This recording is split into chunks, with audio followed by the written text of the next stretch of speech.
Hello and welcome back. आज हम एक अलग ही टॉपिक के बारे में बात करने वाले हैं। एक नियम अपनाए 80% बीमारियां ठीक कर देगा। इतना ज्यादा कारगर नियम है ये। इसको कोई भी कर सकता है। अगर आप ऐसा करते हैं तो आपका शरीर अपने आप ही खुद को साफ करेगा। जानने से पहले चैनल को सब्सक्राइब और वीडियो को लाइक जरूर करें। अपनी जीवनशैली में जो भी बदलाव किए होंगे, जिन नियमों का पालन किया होगा, उन सभी में जो आज का हमारा यह नियम है वो अग्रिम रहने वाला है। यह आपको बहुत अधिक लाभ देगा। ये नियम कोई कठिन नहीं पड़ेगा। आप सरलता से इसका पालन कर सकेंगे। और कैसे इसको सरल बनाना है वो भी हम आपके साथ साझा करेंगे। कैसे पूर्ण लाभ लेने हैं वो भी हम आपके साथ साझा करेंगे। और क्या प्रभाव आपके शरीर के अंदर होने वाला है इस एक नियम से। इसको अगर आपने समझ लिया तो निश्चित रूप से आप इसका पालन भी करेंगे और पूर्ण लाभ भी ले सकेंगे। आगे बढ़ने से पहले आप एक विषय को समझ लीजिए। प्राणित शक्ति होती क्या है? जो हमारे कार्यों को संपादित करते हैं। जैसे कि जब हम भोजन करते हैं तो वह प्राणिक शक्ति हमारे भोजन का पाचन करने में लग जाती है। कोई दिमागी कार्य कर रहे होते हैं, उस समय पर वह प्राणी शक्ति उस दिमागी कार्य को ठीक प्रकार से संचालित करने में लग जाती है। हम दौड़ रहे होते हैं तो दौड़ने में प्राणी शक्ति लग जाती है। वह प्राणी शक्ति हमारे शरीर के हर एक कार्य को संपादित करती है। ये हमारे योगियों ने, ऋषियों ने सिद्धांत दिए हैं। लेकिन यहाँ पर एक बात समझने वाली है कि ये प्राणी शक्ति एक समय में एक कार्य करती है। हमने पहले भी आपके साथ साझा किया है कि अगर आप भोजन करते हैं और भोजन करने के बाद कुछ गहरी सोच में पड़ जाते हैं तो आपके पाचन पर प्रभाव पड़ेगा, क्योंकि जो प्राणी शक्ति पूरी तरह से आपके पाचन पर लगनी थी, अब आपने उसे बांट दिया है। अगर आप भोजन करने के बाद कोई शारीरिक परिश्रम करना शुरू कर देते हैं, क्योंकि प्राणी शक्ति जो पूरी तरह के पाचन पर लगनी थी वो करने में वो होनी शुरू हो जाती है। इसलिए कहा जाता है हल्का हल्का चलना है। तो आपने ये समझा प्राणी शक्ति एक समय में एक कार्य करती है। लेकिन जब आप देर रात्रि भोजन करते हैं, देर से आप खाना खाते हैं, तो क्या होता है? 3 प्रभाव पड़ते हैं। इन 3 प्रभावों को आज सजगता से समझ ले। अब क्या होता है, आपकी जो जठराग्नि है वह सूर्य के साथ काम करती है। यानी कि जैसे जैसे सूर्य उदय होता है तो आपकी जो पाचन अग्नि है वो बढ़नी शुरू हो जाती है। तो पेट में भूख और बढ़ती है और संध्या काल में थोड़ी मंद हो जाती है। इसीलिए कहा जाता है कि संध्या काल में हल्का भोजन करें, ये ठीक रहता है। और आपको ध्यान रखना होता है कि आप जो शाम का भोजन है वो सूर्य अस्त होने से पहले पहले कर ले। अगर सूर्य अस्त हो गया तो आज के आदमी है वह ज्यादा रात तक भोजन करते हैं तो भोजन ठीक प्रकार से पचता नहीं है। अगर आपने सात्विक अच्छा भोजन भी किया है तो भी, क्योंकि जठराग्नि मंद थी, शरीर में ज्यादा समय तक रुकेगा तो वहां पर सड़न पैदा होगी, आपके लिए विषाक्तता का कारण बनेगा, हानिकारक हो जाएगा। तो आपको समझना है कि आप अगर सूर्य अस्त होने से पहले भोजन करते हैं तो जठराग्नि प्रदीप्त रहती है, भोजन ठीक से पचता है। दूसरे स्थान पर आप समझे कि रात्रि के खाने में जो आपके खाना खाया है, यानी कि शरीर में जो रिपेयर होने हैं, शरीर में जो टूट फूट होती है, उसको रिपेयर करने में वो प्राणिक शक्ति लगनी चाहिए। लेकिन आपने भोजन किया और भोजन करके आज लेट जाते हैं, आप सो जाते हैं। हमने पहले ही कहा कि एक समय में प्राण शक्ति एक कार्य करेंगे तो अब वो पाचन में पूरी रात लगी रहेगी। वही जो काम है आपके शरीर में रिपेयरिंग का जो काम है वह नहीं हो पाएगा। और जब ये प्रक्रिया निरंतर चलती रहती है, निरंतर आप खाते हैं सो जाते हैं, खाते हैं सो जाते हैं, तो फिर बहुत सारी बीमारियां होने शुरू हो जाती है, क्योंकि रिपेयर नहीं हो पा रहा है। तो आप समझे कि अनेक बीमारियां हो सकती हैं, कोई एक नहीं बहुत सारी बीमारियां आगे हम समझेंगे। तीसरे स्थान पर आप समझे कि आपने भोजन किया और आप सो जाते हैं तो आपका दिमाग कहता है कि मुझे नींद चाहिए, शरीर को भी नींद चाहिए। लेकिन आपका पाचन तंत्र क्या कह रहा है कि मैं तो सक्रिय हूँ, मुझे तो तुमने काम दे दिया है, अब इस काम को मुझे करना है। तो यानी कि 2 विरोधाभास बन जाते हैं।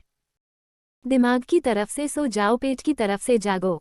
ऐसी स्थिति में नींद गहरी नहीं हो पाती है। गहरी नींद ना होने पर शरीर को आराम नहीं मिल पाता है।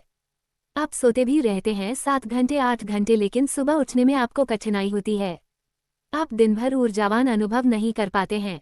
क्यों ऐसा हो रहा है? क्योंकि रात भर के जो रिपेयर की प्रणाली थी वह नहीं हुई है। आपके जठराग्नि प्राणशक्ति पूरी तरह से पाचन पर केंद्रित रही है और सुबह उठते ही आप फिर से ऊपर से कुछ खा लेते हैं। तो ये बार बार खाने से प्राणशक्ति पूरी तरह से पाचन पर ही लगी रहती हो। रिपेयरिंग मंद पड़ जाते हैं, जो कि जरूरी है। शरीर के 3 प्रभाव होते हैं। अगर आप सूर्यास्त होने के बाद भोजन करते हैं, भारी भोजन करते हैं, ज़्यादा मात्रा में भोजन करते हैं, तो प्रभाव पड़ते हैं और आपकी जो डिटॉक्स प्रणाली है वो पूरी तरह से बिगड़ जाती है, खराब हो जाती है। फिर आपको जोड़ लेते हैं, अनेक प्रकार के तरीके अपनाते हैं, लेकिन वह बाद की बात है, उन पर भी मार्गदर्शन किया है। लेकिन सबसे पहले जो आपके तरीके हैं उसको ठीक करना होगा। तो जो परमात्मा ने आपको दिया है कि इस तरीके से आपका शरीर खुद को खुद ही साफ करेगा, खुद की बीमारियों को अपने आप ही ठीक करेगा, वह आपको ठीक से करना है। क्या करना है, आगे बढ़ते हैं और समझते हैं। 7 बजे से पहले अपना आहार ले लेना है। अगर आप 7 बजे से पहले भोजन कर लेते हैं और उसके बाद आप सोने के लिए जाते हैं, 9 से 10 बजे के आसपास आपके पास लगभग 3 घंटे का समय होता है। 3 घंटे का समय है, इसमें जो आपने हल्का सुपाच्य भोजन किया है वह आपके पेट से नीचे उतरना शुरू हो जाता है, पाचन हो जाता है, यानी कि आधा काम तो समाप्त हो ही गया है। उसके बाद आप सो जाते हैं। सो जाने के बाद आप किस तरीके से समझने के, अगर 7 बजे के लगभग आपने भोजन ग्रहण किया है तो 1 बजे तक भोजन पूरी तरह से पच जाता है और उसके बाद जो आपके प्राण शक्ति है वह आपके रिपेयरिंग के काम में लग जाती है। अब यहाँ पर आप 2 तरीके से इस उपवास को कर सकते हैं। इसमें आपको फास्टिंग करनी होती है, वह 16 घंटे की करनी होती है। शुरुआत आप ऐसे कर सकते हैं कि आपने शाम को 7 बजे जो भोजन किया है उसके बाद आप अगले दिन 7 बजे भोजन करते हैं, लेकिन क्योंकि आपने शाम को 7 बजे से थोड़ा पहले ही भोजन कर लिया था तो आपके पास रिपेयरिंग के लिए आपके शरीर के पास समय बचता है। क्योंकि 1 बजे तक आपका भोजन बच गया, उसके बाद आपके शरीर के पास लगभग 6 घंटे रहते हैं जिसमें रिपेयरिंग का कार्य कर सकता है। तो आपने 7 बजे संध्या में भोजन कर लिया और अगले दिन आपने 7 बजे भोजन किया। ये तो बिल्कुल सरल है, इसका पालन तो आपको करना ही है। अगर आप रात को 8 बजे, 9 बजे, 10 बजे खाना खा रहे हैं तो इसको बदले, इस नियम को तो निश्चित रूप से बदले। ये छोटा सा नियम बड़े बदलाव करेगा। दूसरी बात, पहले अपने शरीर के प्रणाली को ठीक करना है।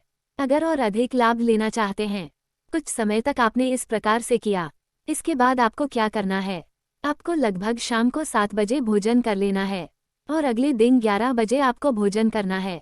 अगर इस प्रकार से आप 7 बजे से 11 बजे भोजन करते हैं तो आपके शरीर के पास 16 घंटे होते हैं जिसमें कि भोजन का पाचन करेगा। उसको पाचन होने के बाद वह रिपेयरिंग का कार्य करना शुरू कर आप अपने शरीर को आराम देते हैं, पाचन तंत्र को रिलैक्स होने देते हैं, प्राण शक्ति को अपना कार्य करने देते हैं। तो ये प्राण शक्ति अब आपके पूरे शरीर को प्रभावित करेंगे, पूरे सिस्टम को आपके ठीक करेगी, पूरे सिस्टम को आपके बदल देगी। इतना लाभ प्राप्त होते हैं। अगर आप 15 दिन इस नियम को अपनाते हैं, उससे ही अनुभव होने शुरू हो जाएंगे। अगर आपको कोई क्रॉनिक है वह ठीक होनी शुरू हो जाएगी। अगर आपकी त्वचा खराब होनी शुरू हो गई है तो वह ग्लोइंग होनी शुरू हो जाएगी। बाल गिर रहे हैं, उन पर प्रभाव होगा। अगर आप बहुत लो फील करते हैं, एनर्जी नहीं है, उस पर प्रभाव होगा। अगर आपको कुछ मानसिक चिंता तनाव रहता है, उस पर प्रभाव होगा। हमारे विद्यार्थियों पढ़ते तो है लेकिन उनको याद नहीं रहता है। क्यों नहीं रहता? क्योंकि दिमाग रिलैक्स ही नहीं है। प्राणी शक्ति पूरी तरह से उनकी पाचन में लगी हुई है, दिमाग की तरफ जा ही नहीं पाती है।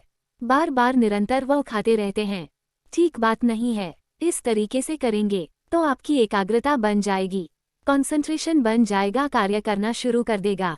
और यह भी आप समझ ले, रिसर्च कहती है इस प्रकार से अगर आप ही 16 घंटे का उपवास एक तरीके से समझे ये करते हैं तो अगर आपके शरीर में फैट बढ़ा हुआ है तो वो कम होगा। और अगर आप वजन बढ़ाना भी चाहते हैं, आप व्यायाम करते हैं, शरीर को पुष्ट करना चाहते हैं तो आपका मसल्स मजबूत होगा।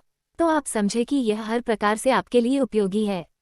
लेकिन समझ लेना यह है कि आपके शरीर के अंदर किस तरीके के बदलाव होते हैं जब आप ये नियम अपनाते हैं।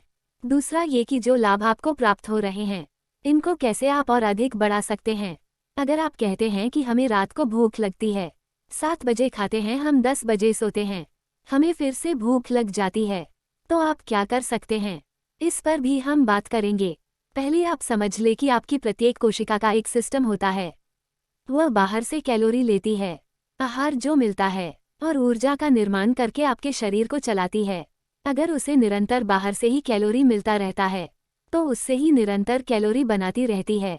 लेकिन जब आप कुछ समय तक भोजन नहीं करते हैं और बाहर से कोशिका का ऊर्जा कम मिलनी शुरू हो जाती है, उस स्थिति में क्या होता है, फिर कोशिका अपने अंदर जो वेस्ट मटेरियल पड़े हुए होते हैं, अन्य कुछ मटेरियल इकट्ठे होते हैं, चाहे वह गलत तरीके के प्रोटीन हो, चाहे कोई समाप्त कर दिया लेकिन वहां पर बड़ा हुआ है, उनका अवशोषण करके कोशिका ऊर्जा का निर्माण करना शुरू कर देती है। इस स्थिति में कोशिका की सफाई होनी शुरू हो जाती है। इस प्रक्रिया को ऑटोफेजिक कहा जाता है। इसमें होता यह है, कोशिका के अंतर्गत एक संरचना होती है जिसे लाइसोसोम कहा जाता है। लाइसोसोम के अंदर कुछ एंजाइम होते हैं, लेकिन जो वेस्ट मटेरियल कोशिका के अंदर है उसका पाचन करके ऊर्जा का निर्माण करना शुरू कर देते हैं। सरल शब्दों में बात यह है कि आपके कोशिका को जब बाहर से ऊर्जा नहीं मिलती है, आहार नहीं मिलता है, तो उसके अंदर के वेस्ट मटेरियल को इकट्ठा करके उससे ऊर्जा बनाते हैं। इससे सेलूलर लेवल पर डिटॉक्स प्रणाली शुरू हो जाती है। अगर आप 16 घंटे का भी नियम अपनाते हैं, शाम को 7 बजे भोजन करके अगले दिन 11 बजे भोजन करते हैं, तो इसमें भी आपको कोई कठिनाई नहीं होगी, क्योंकि आप सो रहे हैं और उसके बाद आपने सुबह के नियम और प्रक्रिया में लग रहे हैं। अगर आपने यहाँ तक मार्गदर्शन देखा है, आपको लगा आपको समझ आया, तो इन नियमों को अपने जीवन में जरूर धारण करें। निश्चित है आपको लाभ देंगे। आपके इस मार्गदर्शन को अन्य व्यक्तियों तक भी साझा करें, जिससे कि अन्य व्यक्ति भी लाभान्वित हो और इस छोटे से नियम के बड़े बदलाव अपने जीवन में ला सकें। अगर आपके कोई सवाल है तो कमेंट बॉक्स में जरूर बताएं। चैनल पर अगर नए हैं और पहली बार वीडियो देखी है तो चैनल को सब्सक्राइब भी कर लीजिए और अगला वीडियो किस टॉपिक पर बनाए ये जरूर कमेंट बॉक्स में बताएं। मिलते हैं नेक्स्ट वीडियो में।